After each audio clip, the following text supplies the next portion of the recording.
Ngopas, ngobrol pendidikan santuy. Assalamualaikum warahmatullahi wabarakatuh. Jumpa lagi kita di Ngopas, ngobrol pendidikan santuy. Kali ini kita berada di wilayah Pegunungan Salatiga dengan tamu yang luar biasa, Kepala SMK Muhammadiyah Salatiga, Pak Busri. Selamat sore. Assalamualaikum warahmatullahi wabarakatuh. Waalaikumsalam warahmatullahi wabarakatuh, Pak Haris. Pak Busri, ini kita akan sedikit berbincang-bincang tentang bagaimana sih SMK Muhammadiyah di Salatiga ini berkiprah gitu ya. Jadi ini kan luar biasa perkembangannya, hampir 30 tahun lebih ya, bahwa amal usaha Muhammadiyah khususnya di bidang kejuruan ini sudah berkembang bahkan sampai ke pelosok. Di Salatiga sendiri luar biasa, meskipun dengan 4 kompetensi ini kan, tapi kompetensi-kompetensi yang dikembangkan kan luar biasa unggul ini. Ada pemesinan, ada kelistrikan, dan 2 lagi itu TIT, otomotif dan tata busana. Tata busana. Ya, tentu ini bukan hal yang mudah untuk mengembangkan ini. Nah, Pak Bus, ini apa yang dipikirkan kawan-kawan ketika SMK Muhammadiyah ini berdiri dulu? Baik, saya akan sampaikan bahwa tahun 1991-1992 SMK Muhammadiyah berdiri. Tentu ini merupakan prakarsa para sesepuh pergerakan Muhammadiyah atau Perserikatan Muhammadiyah di kota Salatiga yang memandang betapa pentingnya satu sekolah kejuruan di saat itu memang masih sangat sedikit.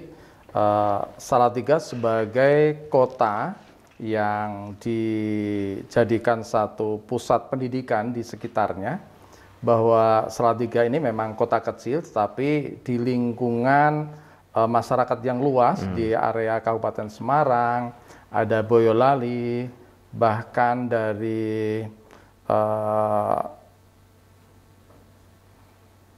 Kedung Jati sana itu, Purwodadi, ada siswa kami dari sana, bahwa keberadaan Salatiga menjadi pusat pendidikan di lingkungan sekitarnya ini menjadi satu perhatian, karena memang kota Salatiga ini memiliki satu kekhususan begitu, kota yang sejuk dan memiliki sejarah pengelolaan pendidikan yang bagus, sehingga pendidikan kejuruan walaupun ada tapi belum banyak di Salatiga di tahun 91-92 itu. Maka Muhammadiyah memandang penting dan sangat strategis untuk memberikan sebuah layanan pendidikan di kota Salatiga dalam pengelolaan Perserikatan Muhammadiyah, karena sudah ada SD, sudah ada SMP, ada SMA. Nah, yang kejuruan perlu ada, walaupun di kota kecil, tetapi memang itu dibutuhkan sekolah menengah kejuruan di saat itu. Kalau di saat itu adalah sekolah teknik menengah, Bapak. Iya, masih STM ya dulu. Iya, masih STM di tahun 91-92. Tapi Pak Bus, ini sebelum diteruskan, kenapa ini kan di daerah yang agak tinggi tempatnya ya? Iya. Kalau kita lihat dari struktur wilayahnya itu, Medan atau kontur wilayah lah. Betul. Ini kan ya relatif agak sulit dijangkau gitu. Nah, tapi kenapa kok milihnya itu ke otomotif misalnya gitu, atau teknologi yang lain? Kalau daerah-daerah yang agak datar mungkin untuk masuk ke wilayah ini kan tidak terlalu sulit. Baik. Di Salatiga itu juga dekat dengan industri-industri yang relatif terkait dengan teknologi, Bapak. Kalau pertanian, memang di sekitar kota Salatiga itu sudah ada sekolah menengah kejuruan di saat itu, sekolah teknik menengah, jurusan pertanian. Maka Muhammadiyah mengambil yang bukan pertanian, karena tentu saja akan memberikan sebuah kebutuhan yang relevan dan belum ada di saat itu. Kalaupun misalnya ada, tetapi tingkat kebutuhan akan sumber daya manusia atau lulusannya nanti masih sangat dibutuhkan. Nah, itulah diambil kenapa teknik mesin, listrik ini menjadi satu pilihan dari Muhammadiyah sebagai alternatif yang penting strategis untuk diambilnya. Ya, ini masih artinya ini kan masih mengisi slot yang kosong, Pak ya. Waktu itu. Iya, di skala itu pasti akan dikompromikan dengan dinas pendidikan, dengan pengawas, dengan stakeholder yang ada bahwa ketepatan atau kesesuaian jurusan yang akan diambil itu yang memang kiranya yang lainnya belum punya, gitu. Itu lebih utamakan.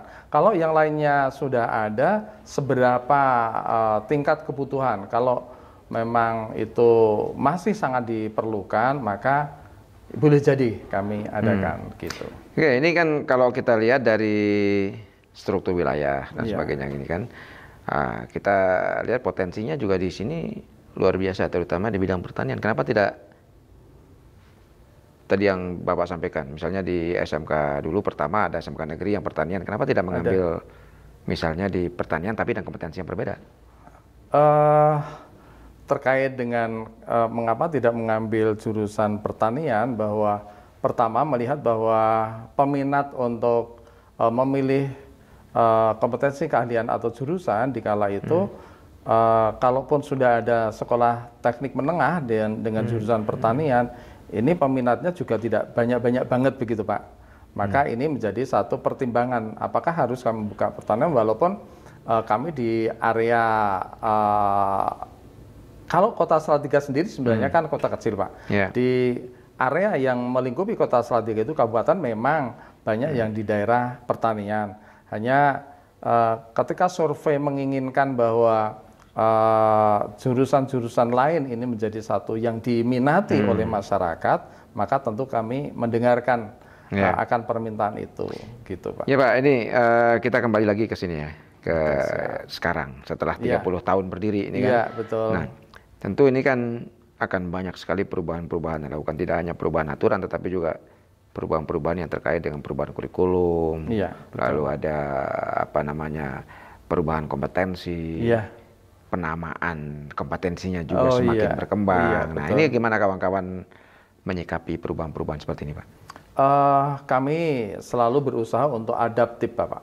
Kami segera memahami untuk perkembangan dalam dinamika pengembangan pendidikan dengan berbagai penamaan atau misalnya perubahan kurikulum dan lainnya. Kami selalu segera menyesuaikan dengan beradaptasi dengan sebuah tuntutan baru, sehingga teman-teman selalu ingin memahami ataupun kondisi apapun siap, karena memang sudah mengambil satu pilihan sebagai pendidik bahwa di sekolah menengah kejuruan memiliki satu tuntutan yang dinamis, dan ini menjadi satu tantangan yang menyenangkan. Tentu saja bukan sesuatu yang menjadi beban berat, tetapi tantangan yang menyenangkan karena adanya dinamika perubahan-perubahan, dan itu lebih mengasihkan daripada hanya monoton. Gitu. Yang menarik di Muhammadiyah ini kan ada regenerasi yang selalu dilakukan. Jadi guru-gurunya juga muda, tidak hanya guru produktif tapi juga guru-guru normatifnya. Nah, ini mungkin kawan-kawan di SMK negeri atau SMK swasta lain ya bisa mengambil pengalaman baik dari SMK Muhammadiyah di mana saja ya. Ini kita kan satu hal yang paling susah itu adalah mengadakan guru atau memenuhi kebutuhan guru, khususnya guru produktif. Tapi di SMK Muhammadiyah khususnya yang berkembang di era sekarang ya, itu hampir pasti terpenuhi atau tidak terlalu sulit lah kalau kita katakan untuk memenuhi kebutuhan produktif guru produktif. Ini strategi apa sih sebenarnya yang bisa di-share sama kawan-kawan bagaimana memenuhi kebutuhan strategis ini, Pak? Selain sekarang itu mudahnya komunikasi, Pak, mudahnya komunikasi untuk menyampaikan informasi dari internal sekolah, juga satu potensi yang dimiliki Persyarikatan Muhammadiyah yang memiliki hubungan yang luas. Katakan Persyarikatan Muhammadiyah di tingkat wilayah Muhammadiyah, maka rekrutmen guru itu sudah mulai dihandle dari pimpinan wilayah Muhammadiyah. Sehingga pemetaan kebutuhan guru dari pimpinan wilayah Muhammadiyah itu selalu disampaikan. Sekolah mana yang kekurangan guru, guru apa saja, sehingga kekurangan atau yang dibutuhkan guru itu apa saja segera kita diminta untuk kebutuhannya ke wilayah, sehingga akan diinformasikan ke setidaknya di Jawa Tengah bahwa peluang atau kebutuhan guru di sebuah pendidikan atau di lembaga pendidikan maksud saya ini akan segera disiapkan dan kemudian dilakukan pembukaan rekrutmen, tes dan sebagainya, dan selanjutnya ditentukan siapa yang diterima dalam waktu yang singkat. Ini artinya kan ada mekanisme pertukaran informasi ya, dari sekolah ke PP, kemudian ke PWM, PDM, dan ini yang kemudian menentukan kebutuhannya atau bagaimana? Atau dari SMK mengajukan atau bagaimana? Selalu ada komunikasi, interaksi bolak-balik begitu Pak, artinya dua arah, bahwa ditanyakan tentang kebutuhan sebuah sekolah. Kemudian sekolah juga akan menyampaikan bahwa kami memang membutuhkan guru-guru bidang ini begitu Pak. Baik itu kejuruan ataupun guru non kejuruan begitu Pak. Ya. Kalau kita bicara di lingkungan yang lebih besar Pak ya. Iya, betul.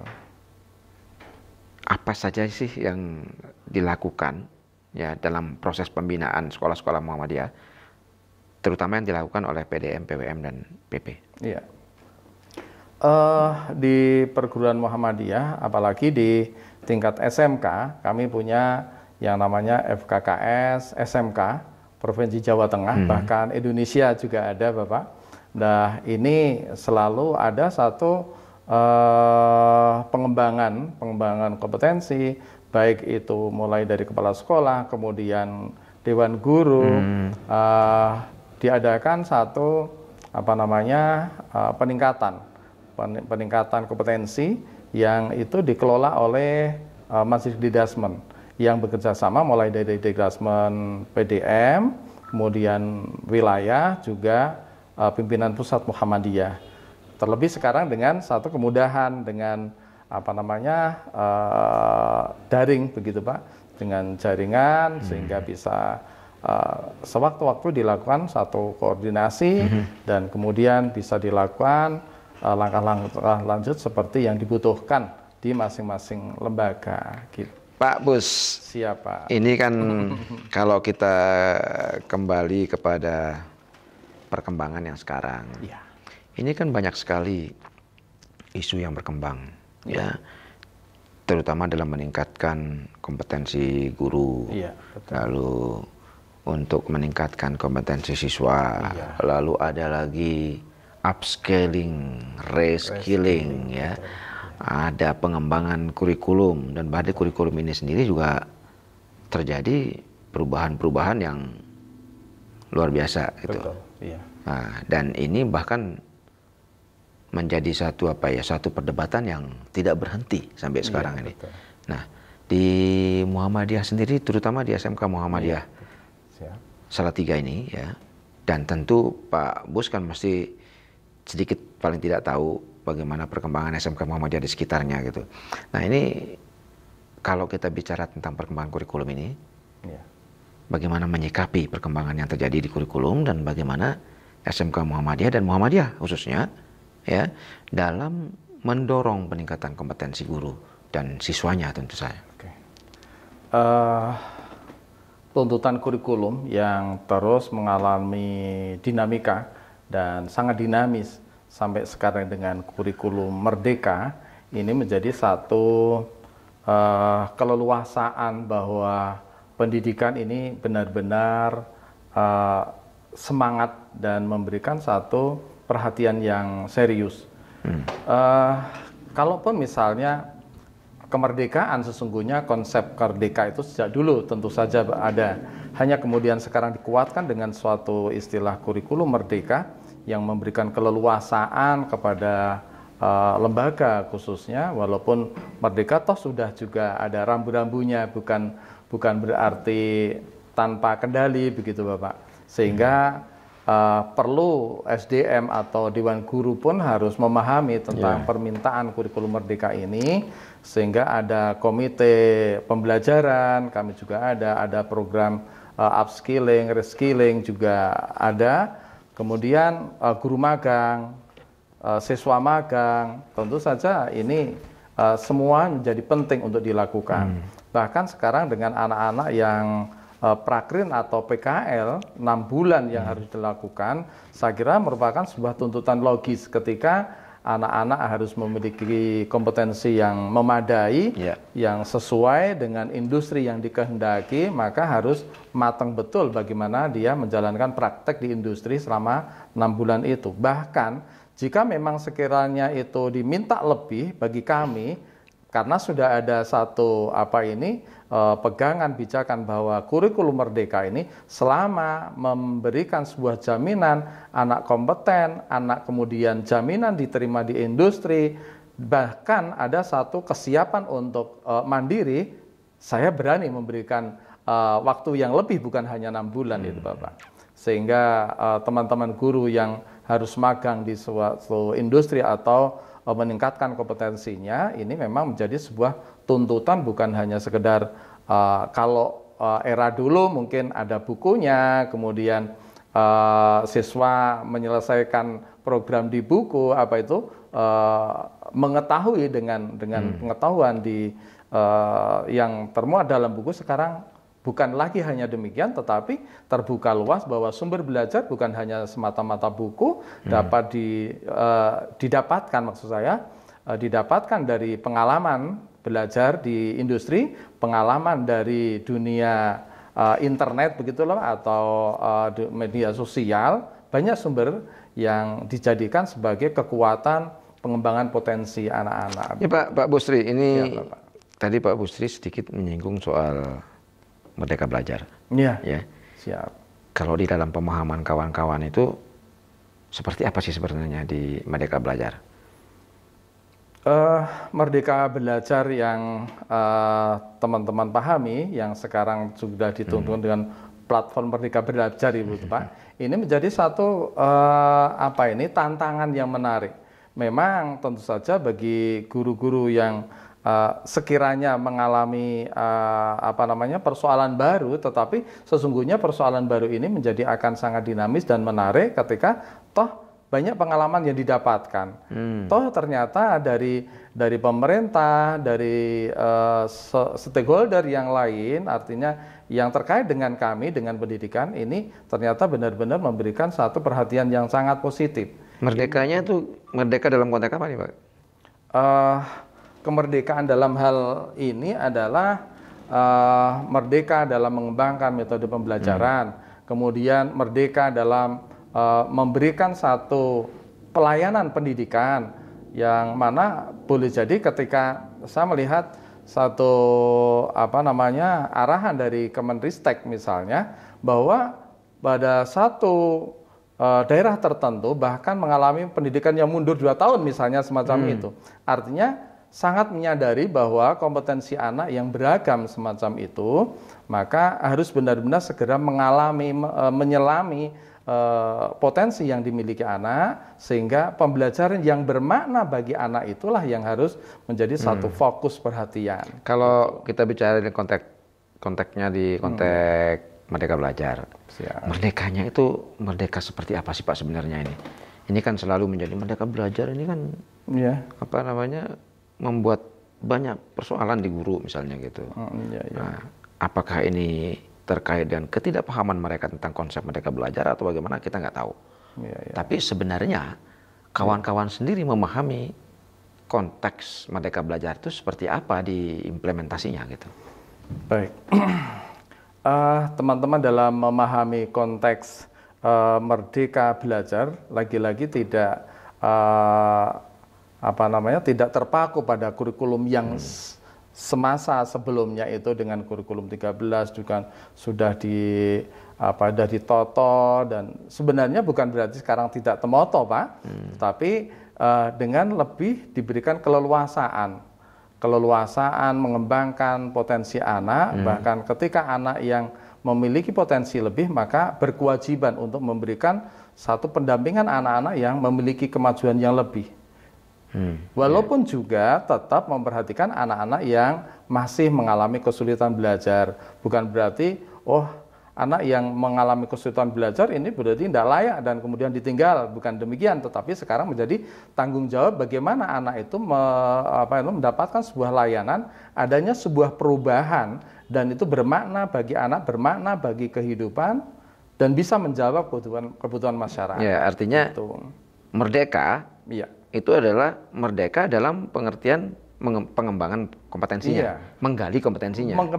Menggali kompetensi anak-anak dan memberikan pendampingan. Apakah ini berarti kalau anak ini misalnya mengambil kompetensi A, kemudian di tengah perjalanan dia nggak mampu, dia boleh switch gitu ke kompetensi yang lain?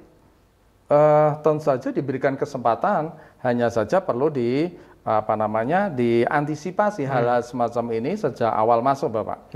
Sejak awal masuk bahwa kami punya 4 kompetensi, misalnya SMK Muhammadiyah Salatiga, 4 kompetensi keahlian, ada teknik pemesinan, ada TITL, ada TKRO, ada tata busana. Silahkan, kalau belum paham, maka silahkan untuk mendalami atau bertanya hal-hal yang kiranya diminati begitu.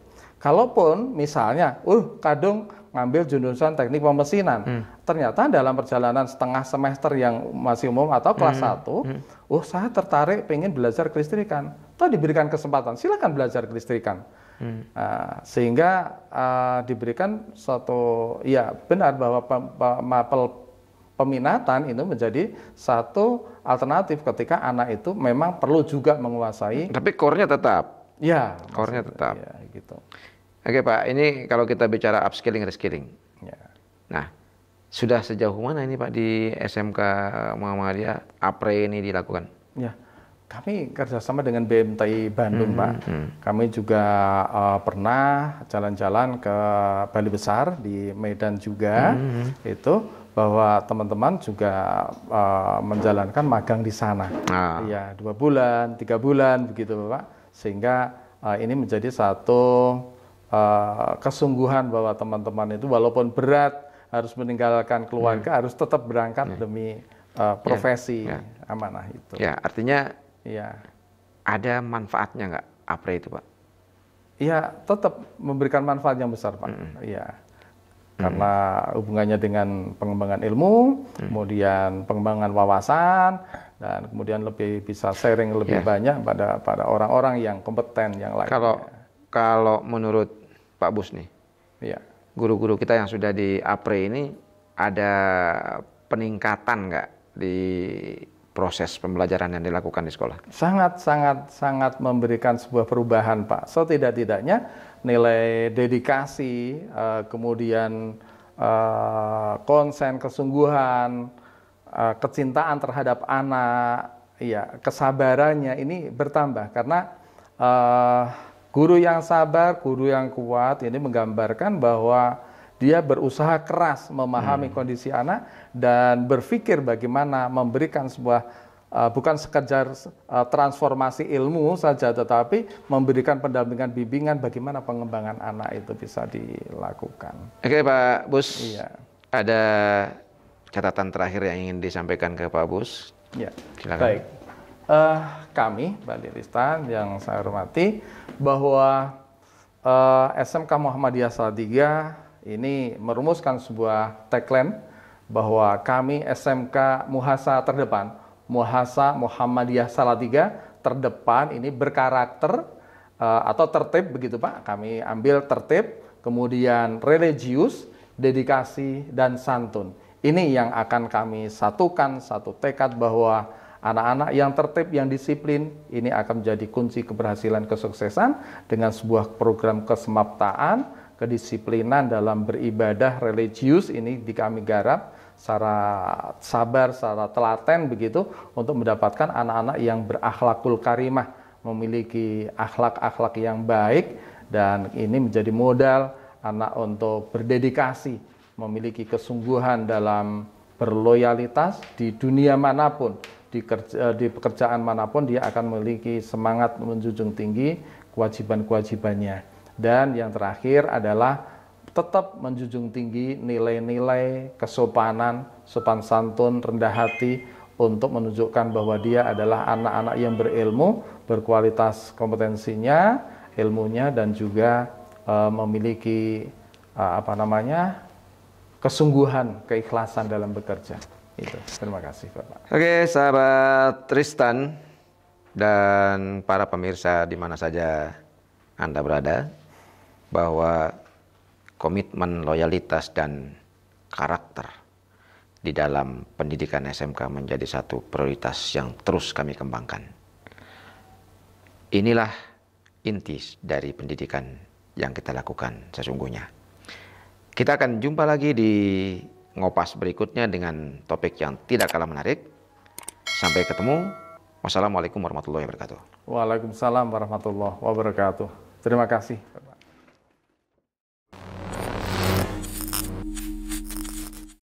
Ngopas, ngobrol pendidikan santuy.